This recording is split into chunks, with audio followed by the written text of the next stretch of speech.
전쟁이 한참 진행 중에 있는데 많은 사람들이 죽고 다치고 많은 또 재산의 피해가 일어나고 문제들이 많이 발생하고 있지요. 이러한 전쟁의 양상을 바라보면서 우리 개개인의 어떠한 삶의 패망에 대해서 한번 생각해 보아야 되지 않겠느냐. 패망은 반드시 막을 수가 있습니다. 왜냐하면 패망시키기 전에 하나님께서는 반드시 예고를 하십니다. 반드시 알려주시고 피할 기회를 주시고 피할 길을 열어주시고 그래도 듣지 아니할 때에 하나님께서 징계하셔서 패망케 하시는데 전쟁은 얼마든지 피할 수도 있습니다. 마찬가지로 우리 개인 생활 속에서도 실패를 얼마든지 피할 수가 있습니다. 그러나 혹 여러분 이렇게 반문하시겠죠. 실패 없는 생애라고 한다면은 걱정할 것이 뭐가 있고 얼마나 행복하고 만족하겠느냐. 이렇게 반문하실 것입니다. 그러나 분명한 것은 실패가 예고 없이 오는 것이 아니라 반드시 예고를 하시고 하나님께서 경고를 하시고 실패하도록 하시는 것입니다. 예를 들어서 우리가 어떤 비상훈련, 국가에서 이 비상훈련을 한 달에 한 번씩 하잖아요. 그때 반드시 그 예고를 하지요. 사이렌 소리를 울리고 어디로 피하라 이렇게 다 예고를 하듯이 하나님께서도 우리에게 예고를 하시는데 우리가 그 소리를 듣지 못한다면은 그 예고를 듣지 못하는 것이고 피해야 할 시간, 피해야 할 장소에서 피하지 못하고 있다가 결국은 그런 실패를 하고 패망을 당할 수밖에 없는 것입니다. 오늘 읽은 본문 말씀에도 하나님께서 솔로몬에게 분명히 말씀을 하셨습니다. 기록되기는 2번이나 분명하게 말씀을 하셨는데도 솔로몬이 그 말씀을 무시해버리고 결국은 이스라엘이 완전 패망하게 되는데 솔로몬에게서 그 나라를 다 빼앗아서 그 신하 여로보암에게 주게 됩니다. 자, 나라를 다 빼앗겨 버리고 나라가 두동강이 난다고 하는 것은 왕에게 있어서 정말 큰 패망입니다. 그렇게 될 수밖에 없었던 원인이 분명하게 나타나 있고 또 그렇게 안 될 수 있는 길도 분명히 하나님께서 준비해 놓으시고 또 그렇게 말씀을 하셨음에도 불구하고 그 말씀을 무시했기 때문에 그렇게 되어진 것을 우리가 역사를 통해서 볼 수가 있습니다. 우리나라와 그 선진국과 비교해서 뭐가 좀 차이가 많이 나는가 여러 가지가 있겠지만은 공중 화장실이 많이 차이가 나요. 우리나라에도 저런 큰 건물, 서울의 큰 빌딩이나 공항 같은 데는 이제 현대식으로 화장실을 잘 갖춰 놨는데요. 지방에 가서 어떤 음식점 같은 데 이런 데 들어가 보면은 화장실이 아주 좀 들어가기 힘든 그런 것을 볼 수가 있습니다. 미국 같은 데 보면은 구라파 같은 데는 화장실이 아주 우리 안방 화장실보다 더 깨끗하게 잘 되어 있습니다. 그리고 꼭 손을 씻을 수 있는 그 시설이 되어 있고 닦을 수 있게끔 그 준비가 다 되어 있습니다. 우리나라는 수건 하나 걸어놓고 몇십 명이 닦는지 몇백 명이 닦는지 모르는데 그냥 거기다 닦고 나오는데 그렇지 않아요. 외국은. 그래 이제 그 깨끗하게 잘 되어 있는데 굳이 그렇게 손을 꼭 씻어야 하느냐. 여러분, 병원에서 의사가 환자를 진찰하고 나면은 반드시 손을 씻고 다음 환자를 진찰하는 것, 여러분 아마 기억하실 것입니다. 이 손에는 이 세균이나 바이러스나 이런 여러 가지 그 오염 물질이 많이 묻습니다. 그런데 그냥 우리가 물로, 맹물로 이렇게 씻으면은 약 4분의 1 정도 그 세균이 여기서 씻겨 나간대. 4분의 1 정도. 그런데 비누로 씻으면은 이게 100% 씻겨 나가버립니다. 이 균이, 이런 나쁜 균 묻었던 것이. 그래서 이쪽 환자를 진찰하고 다음 환자를 진찰할 때는 의사들이 반드시 이렇게 비누로 씻는 거예요. 그냥 맹물에다 이렇게 한번 헹구는 게 아니고 비누로 씻습니다. 그리고 의사들이 말하기를 감기를 예방하는 비결, 또 요즘에 사스인가요? 그런 것도 예방하는 비결 중에 하나로서 밖에 나갔다 오면은 깨끗이 씻으라. 손발을 깨끗이 씻고 몸을 씻으라. 왜 그러냐?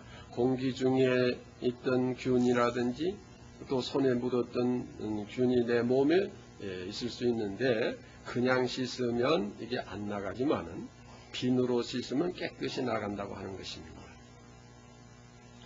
제가 어두에 왜 이 말씀을 드리느냐 하면은요, 우리가 이거 내가 참 잘못됐는데 아이고 그러지 말아야지. 그리고 인위적으로 마음의 어떤 그 반성을 하고 자책감을 느끼고 그러지 말아야지 이렇게 해서 우리가 죄를 회개할 수 있지요. 그러나 아무리 내가 잘못됐다고 느끼고 듣게 하고 몸부림을 치고 애통하고 고백하고 하는 회개의 방법은 물로 씻을 때에 아무리 잘 씻어도 한 4분의 1 정도 씻겨지는 정도겠죠.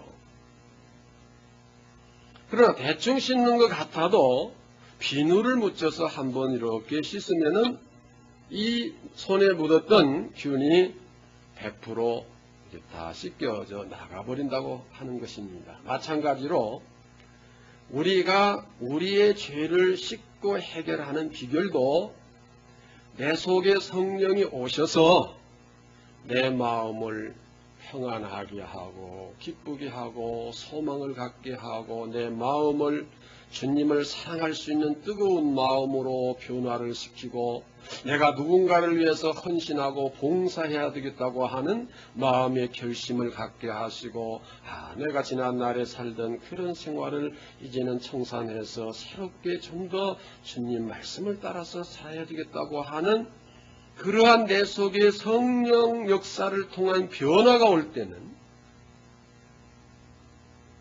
아무리 내가 이거 잘못했다, 이거 이래서는 안 되겠다고 이렇게 해서 회개하는 것과는 비교가 안 되는 내 심령의 죄를 싹 씻어내버리는 하나님의 영적인 비누가 역할을 하는 것입니다.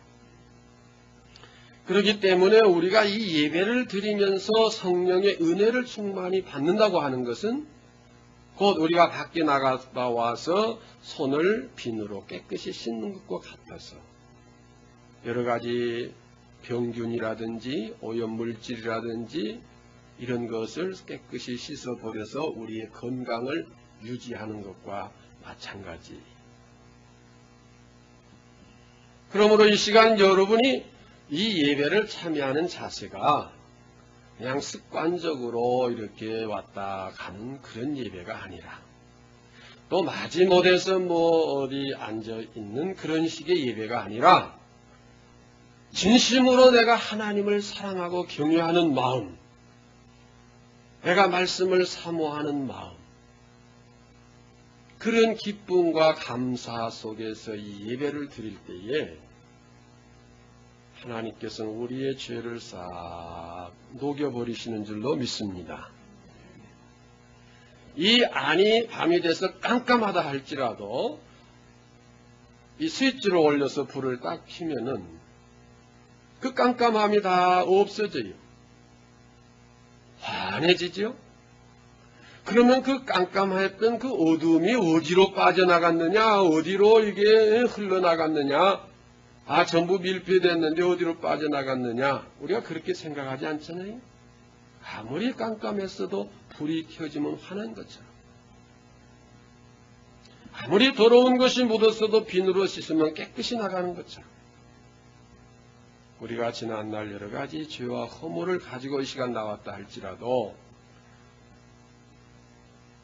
은혜를 우리가 받으면, 은혜를 받고 내 마음의 평안과 감사와 기쁨과 소망, 새로운 결심, 새로운 결단, 이제 그것이 여러분 설교 끝날 때 아멘 하는 고백으로 표시가 되는데,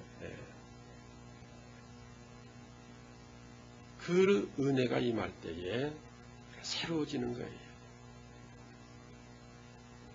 그런데 그 은혜가 어느 때 임하느냐? 누가복음 24장 23절을 한번 보십시오. 누가복음 24장 32절은요.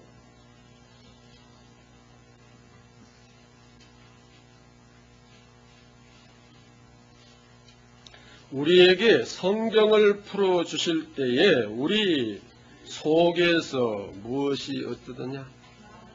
마음이 뜨겁지 아니하더냐? 무슨 숯불 덩이를 입에다 넣어주어서 속이 뜨거운 게 아니고 말씀을 풀어주실 때에, 말씀을 풀어주는 게 오늘로 말하면 설교입니다. 말씀을 풀어서 전할 때 그 말씀을 잘 들을 때에 심령이 뜨거워졌다고 하는 것은 성령이 임하심을 말하는 거죠. 그러므로 이 말씀을 사모하는 중심을 가지고 설교를 들으십시다. 설교를 듣고 우리의 마음이 뜨거워지고 감동이 될 때에 우리 속의 죄는 녹아지는 것, 사해지는 것, 깨끗해져요. 새로운 출발이 이루어져요. 그러나 설교를 들어도 채점이나 해요. 오늘 설교 몇 점짜리 하나 보자. 채점이나 하고. 목사가 혹시 설교하다 좀 실수할 수도 있잖아요. 엘리사가 이러고 저러고 했다를 갖다 엘리야라고 할 수도 있잖아요. 그것만 머리에 남아가지고 목사님 오늘 엘리야를 엘리사라고 했습니다.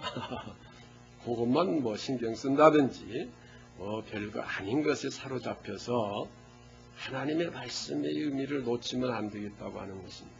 설교하다 말고 제가 이 말씀을 드리는 것은 우리가 설교를 듣는 자세, 그 우리 중심이 참 중요한 거예요. 그래서 나 자신은 비록 부족한 사람이고 볼품이 없지만은 반드시 저를 쳐다보십시오. 반드시 저를 쳐다보시고 제 말씀을 들어주십시오. 저는 하나님께서 대리자로 세워서 하나님의 말씀을 증거하게 하는 사람입니다. 제가 말한 게 제 말을 하는 게 아니고 하나님의 말씀을 전하게 합니다. 설교요, 좋은 설교 책에 많이 있어요. 설교집 제일 많은 게 설교집이에요. 인터넷에 들어가면 얼마든지 설교 들을 수 있어요.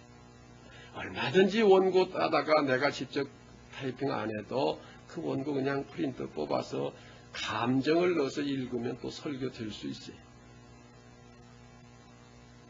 그러나 그렇게 준비된 설교가 아닙니다. 일주일 내내 고민하면서 하나님, 이번 주일 설교 말씀 속에 어떤 말씀을 주시렵니까?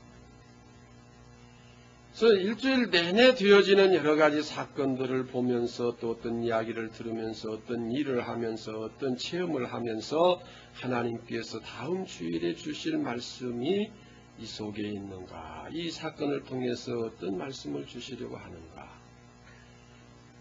기도하면서 준비하고 또 토요일 밤은 그것을 정리하기 위해서 밤새 잠을 자지 못하고 기도하면서 정리를 해봅니다.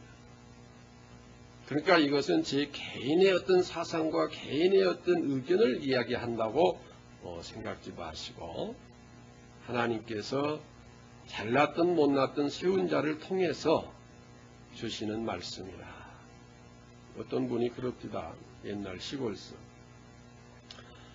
우리 집 TV는 고물이 돼가지고 일기예보를 잘 못 맞춘대요.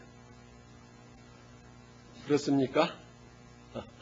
텔레비가 좋으면 일기예보 잘 맞추고 텔레비가 나쁘면 일기예보가 틀리고 그래요? 고물이 됐든 새것이 됐든 거기서 나오는 메시지는 똑같은 거예요. 제 자신 개인이 부족하고 참 볼품은 없어도 하나님께서 하나의 도구로 사용하셔서 오늘 우리들에게 주시는 말씀을 들으시는 여러분 되시기를 축원합니다. 솔로몬이 하나님의 지혜를 받았어요. 참 축복을 많이 받았어요. 인류 역사상 가장 부귀 영화를 누린 사람이 솔로몬이.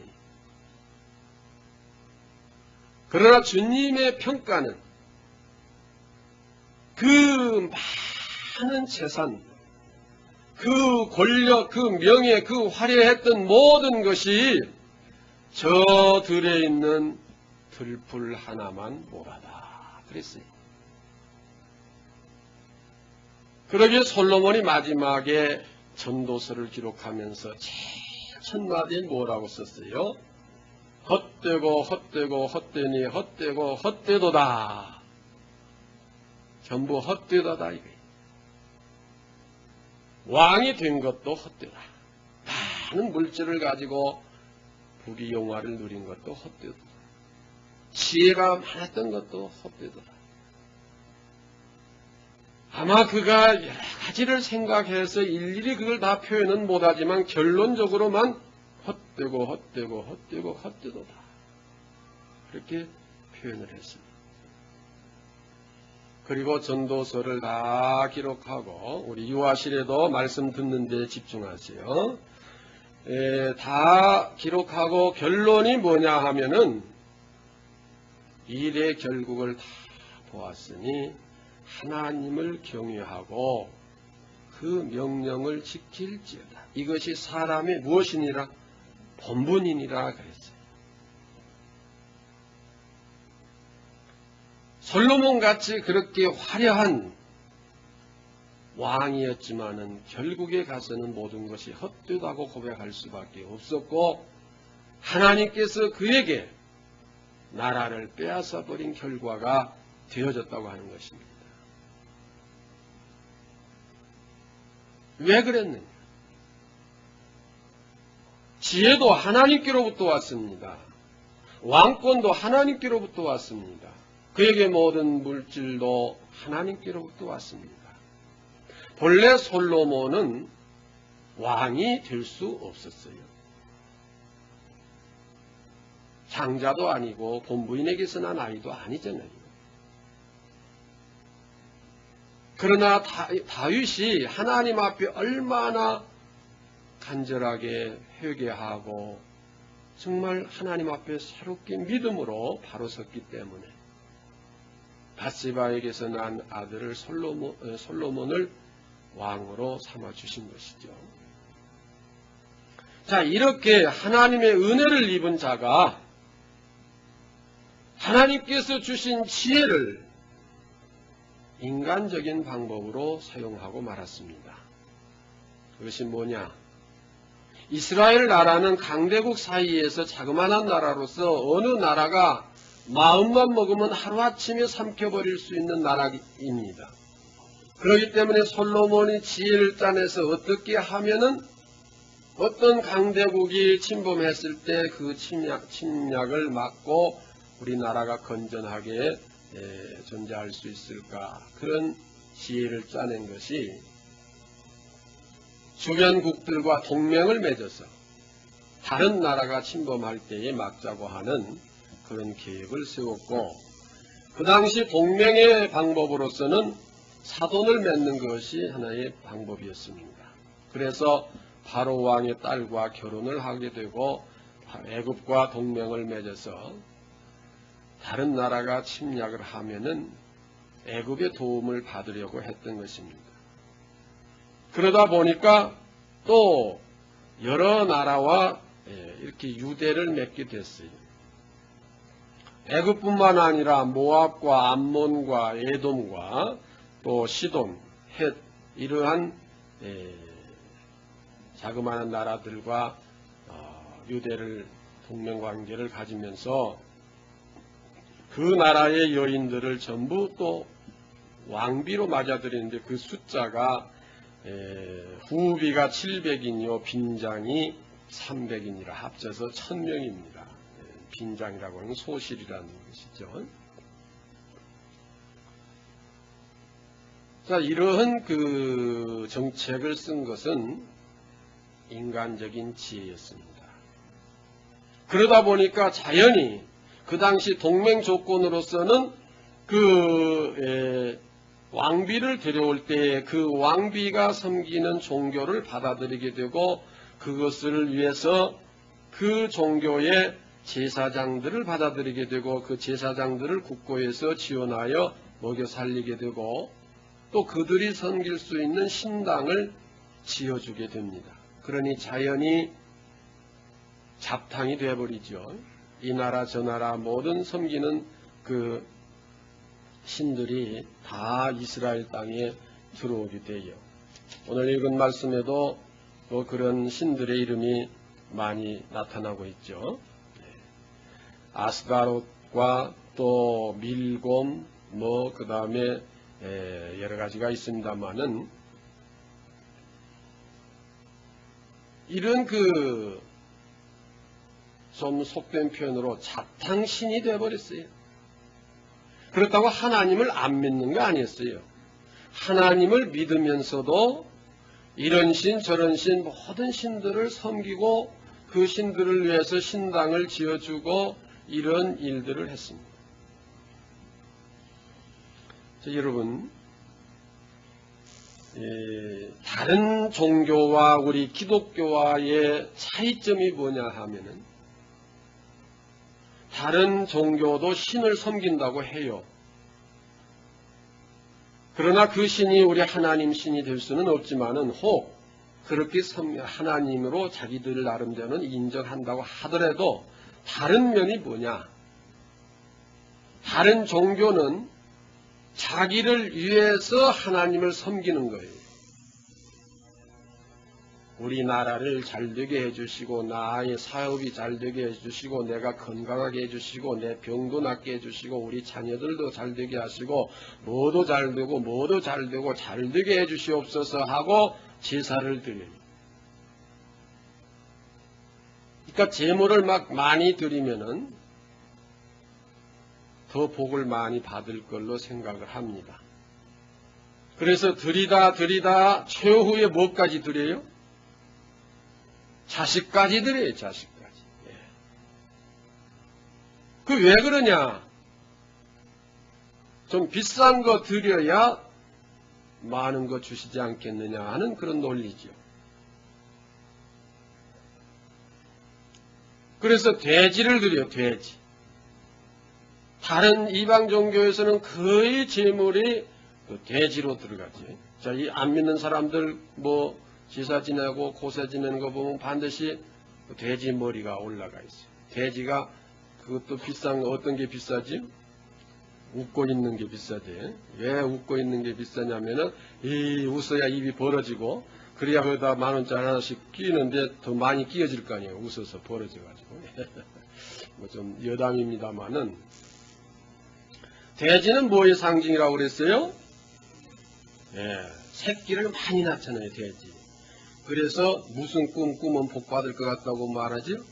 돼지 꿈 꿨다고. 예, 돼지가 이게 복의 상징이요.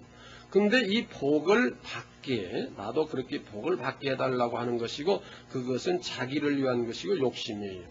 그래서 이방 종교의 특성은 전부가 복을 달라고 제사를 드리는 거예요. 그러면 우리 기독교의 제사는 뭐냐?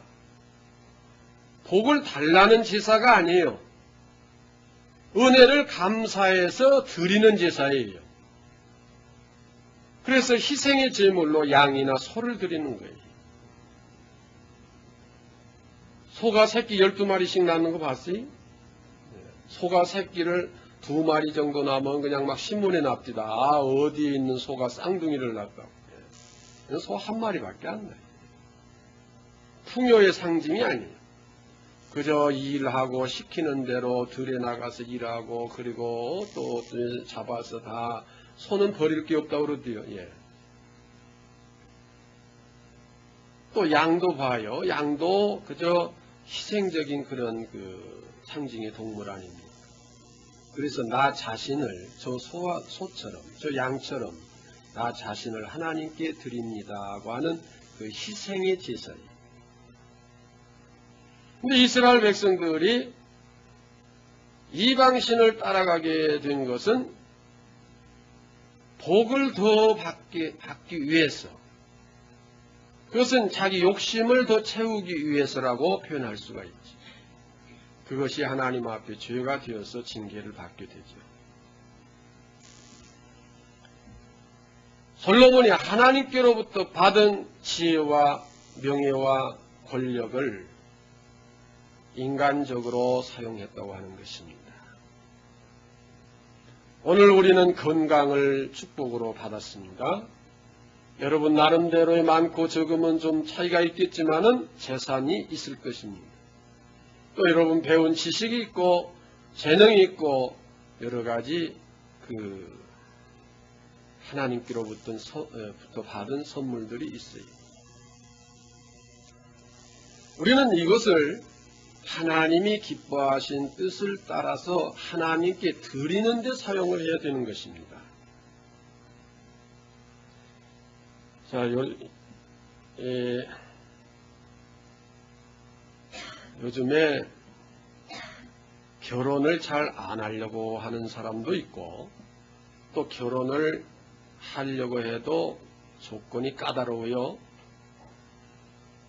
얼마나 가졌느냐, 얼마나 명예나 권력이 있느냐, 뭐 얼마나 잘생겼느냐, 뭐 이런 것 따지고 그러다 보니까 결혼을 못하기도 하고. 그런데 그 모든 조건의 중심이 뭐예요?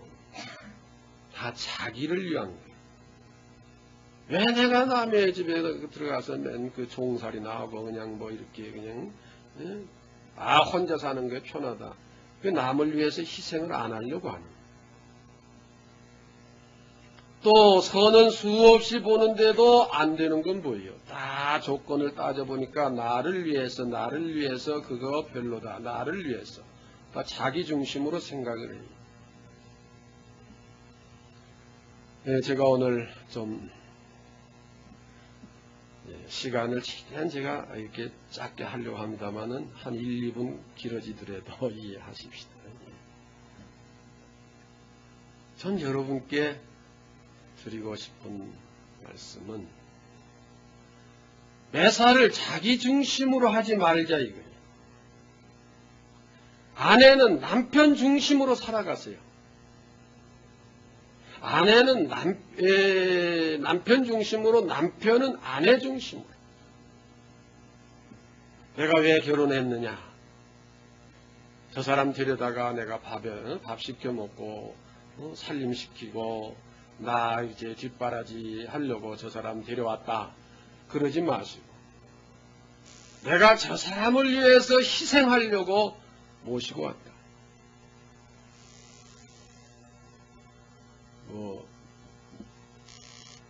깊이 설명을 안 해도 다 이해되시는 말씀. 너무나 우리가 자기 중심으로 우리 기독교의 특성이 뭐냐 하면은 다른 종교와 다른 점이 뭐냐 하면은 복을 달라는 종교는 이방 종교예요. 기독교는 나를 받으시옵소서 하고 드리는 게 기독교예요. 그러면 우리가 하나님께 드리는 것이 어떻게 해서 드리는 거냐 하면은 재산 팔아다 강대에다가 바치는 것을 말하는 게 아니에요. 너희 형제 중 지극히 작은 자 하나에게 한 것이 곧 내게 한 것이라 말씀하셨어요. 그러므로 가정에서 아내에게 사랑을 받으려고 하지 말고 아내에게 희생하고 헌신하고 봉사하려고 하는 것이 기독교 신앙이고 이것이 하나님을 섬기는 거예요. 우리 아내들이 기분이 좋은 모양인데 그럼 다시 남편들도 기 좀 살려드려야죠. 생략합시다. 시간 때문에. 아내들 너무 바가지 긁지 마세요. 하지 말자고 그랬는데. 우리는, 아내들은 남편을 위해서 정말 희생하는 자. 뭐 화장을 하고 아름답게 꾸미고 뭐하고 하는 게, 그 왜 그래요? 저 밖에 나가서 뭐 남 모르는 미스터 김 보라고 하는 게 아니잖아요. 남편에게 더 아름답게 보이고, 남편을 더 기쁘게 하고, 남편을 더 즐겁게 하고. 내가 왜 몸을 잘 바꿔서 건강해야 되느냐? 내가 더 남편을 아니면 아내를 더 받들고 더 봉사하고 더 사랑할 수 있게 하기 위해서 건강해야 되는 거예요. 지잘난 맛에 지 자신을 위해서가 아니에요. 부모는 자식을 위해서, 자식은 부모를 위해서. 이웃은 이웃을 위해서. 그런데 하나님께로부터 받은 지혜를 정욕적으로, 이기적으로 사용을 한 솔로몬의 결과가 나라가 망해버리는 결과가 왔어요. 오늘 우리에게 주신 것도 다 하나님께로부터 온 것인데 나 자신을 위해서 쓰려고 하지 마시고 우리 제일 중요한 건 가정이에요. 가정에서 먼저 이것이 돼요. 가정에서 정말 서로 희생적이고 헌신적이고 봉사적이고 진심으로 남편을 받들 수 있고 사랑할 수 있고 진심으로 아내를 도울 수 있고 사랑할 수 있는 자기를 위해서가 아니에요. 자, 우리가 이런 말을 해요. 계란이 먼저냐 닭이 먼저냐 그거 결말 안 나요. 가정이 먼저냐 교회가 먼저냐 결말 안 나요. 가정을 먼저 하나님 세우셨어요. 가정에서 하는 것이 교회 와서 잘하는 거예요. 가정에서야 부부싸움을 하든 남편 밥을 안 주고 그냥 와버리든 교회만 잘 오면은 목사는 기분이 좋겠죠? 그렇지 않아요. 집에서 남편이 아직 일어나지도 않았는데 밥도 안 주고 그냥 준비도 안 해놓고 교회 와버렸다. 그거 잘하는 게 아니지. 또 다음 주에 남편 밥 준다고 다 집에 앉아서 예배 시간 돼도 안 나오면 큰일이네.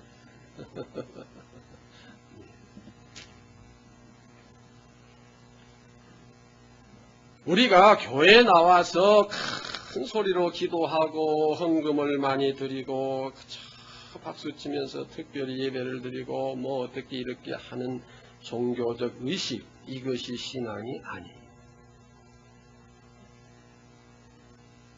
이것이 우리 기독교 신앙의 중심이 아니라고 하는 것입니다.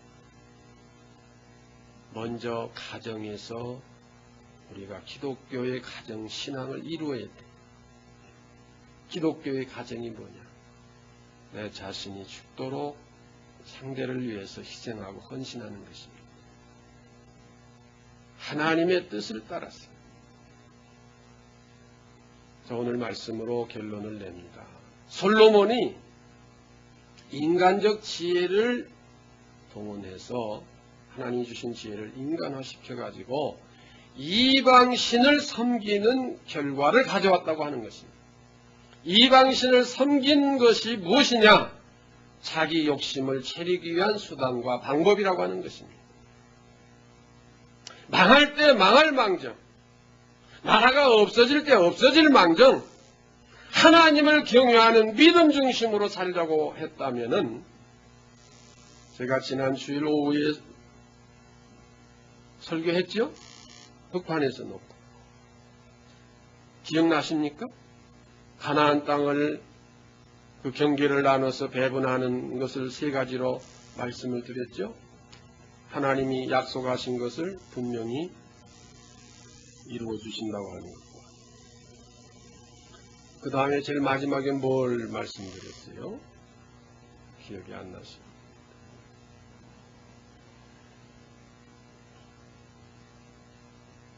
그 땅은 젖과 꿀이 흐르는 땅인데 하나님 경외하는 믿음 중심으로 살면은 자연적으로 거기는 차고 넘치는 땅의 축복의 땅이 될 수 있다고 하는 거예요. 오늘 우리가 이 작은 머리, 이 지혜 가지고 이 머리의 기능의 10분의 1을 발휘하면 뭐 천재 중에 천재라고 하는데, 아인슈타인도 10분의 1이 못됐다고 그래요. 이 작은 머리에 조금의 지혜를 발동해서 인간의 방법으로 살아가려고 하는데, 하나님의 말씀의 법으로 살아가십시다. 그것이 젖과 꿀이 흐르는 땅을 만드는 비결이에요. 무조건 긁어 모아서 내 것 나 중심으로 살려고 하지 마시고 무조건 여러분 희생적인 삶을 한번 살아보세요. 아내가 남편에게 잘해서 남편이 잘 되면 그게 누구 거예요? 그 남편은 누구 거예요? 아내 것이죠. 우리 집사람이 뭐 저거저쩌고 하고 뭐 자랑을 많이 했습니다. 그거 내복이요, 그거. 제가 그랬어요. 그거 내복이에요, 내복. 우리 집사람이 뭘 잘하고 뭘 잘해주면은 그게 다 내복이지, 뭐 남의 거 아니에요. 우리 박 집사님이 계신 거예요? 이 집사님 복이 아니에요, 내복이지. 내가 헌신하고 봉사하고 희생하고 또 희생하면 그것이 내복이 되는 거예요. 우리가 하나님을 경외하고 하나님 말씀대로 살아가면 그게 바로 내 복이 돼요.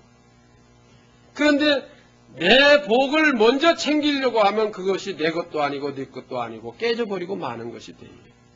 이스라엘이 완전히 깨졌잖아요. 12지파 중에서 4지파를 빼고서 나머지 지파, 유다 지파 하나 빼고 전부 다 하나님 뺏어버렸잖아요. 오늘 우리의 생활도 마찬가지입니다. 패망을 분명히 막을 수 있어요. 막을 수 있는 기회를 분명히 주십니다. 분명히 길을 열어주십니다. 여러분, 수고하지 않고 희생이 있을 수가 있습니까? 힘들지 않고 예수 믿을 수 있습니까? 가정에서 서로 편하려고만 해보세요. 남편은 아내 보고 당신이 이불 펴고 벽에 좀 내와 하고, 아내는 남편 보고 계속 그러면 밤새 어떻게 돼요? 맨 땅에서 그냥 머리 쳐박고 자고 아침에 감기 들고 병 들고 그러는 거지. 서로 희생 안 하려고 해보세요. 그렇게 되죠. 이제 우리 집에 가면 딱 베개와 요가 꺼내져 있을 것 같네요. 우리 집에서 가끔 그걸로 다 두거든요. 서로 꺼내라고.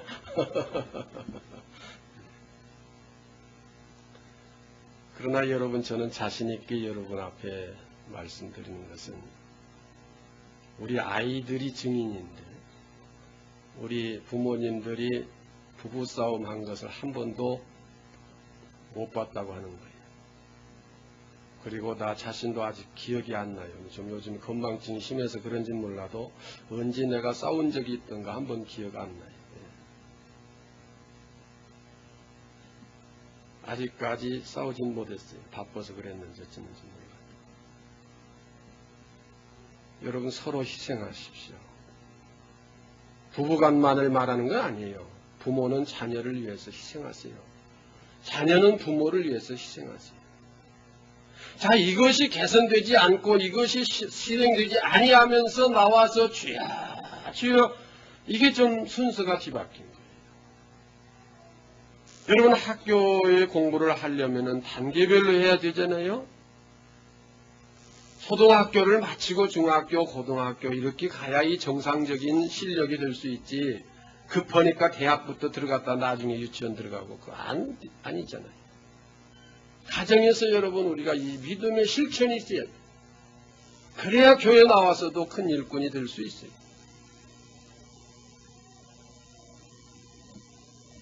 여러분 가정을 정말 기쁨의 가정으로 만드십시오. 화목한 가정으로 만드십시오. 그리고 여러분이 속해 있는 직장에서 그 가정같이 만들어 보세요.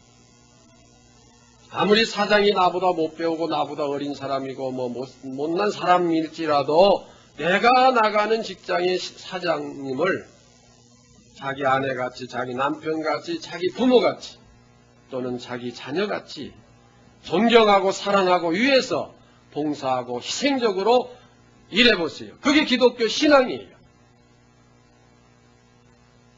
회사가 잘 되면 개인도 잘 될 수 있죠.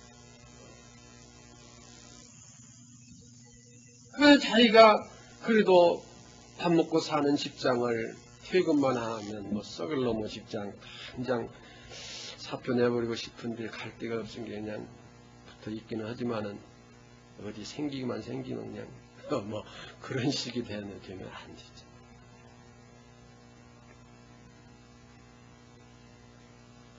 여러분 왜 우리에게 실패가 오고 패망이 오고 사고가 오고 환란이 옵니까? 믿음 중심으로 살지 못하기 때문에. 그 믿음이 교회 나와서 늘 기도하고 늘 찬송하고 늘 성경 읽고 헌금 많이 드리고 그런 것이 아니라 가정에서부터 그 작은 일에서부터 하나님을 섬기는 마음으로 남편을 섬기고 아내를 사랑하고 자녀를 사랑하고 부모를 공경하고 이웃을 사랑하고 직장에 나가서 모든 동료와 더불어 이러한 사랑과 화목의 관계를 희생적으로 헌신적으로 이루어 나가는 것입니다. 그것이 없는 데는 반드시 패망이 올 수밖에 없어요.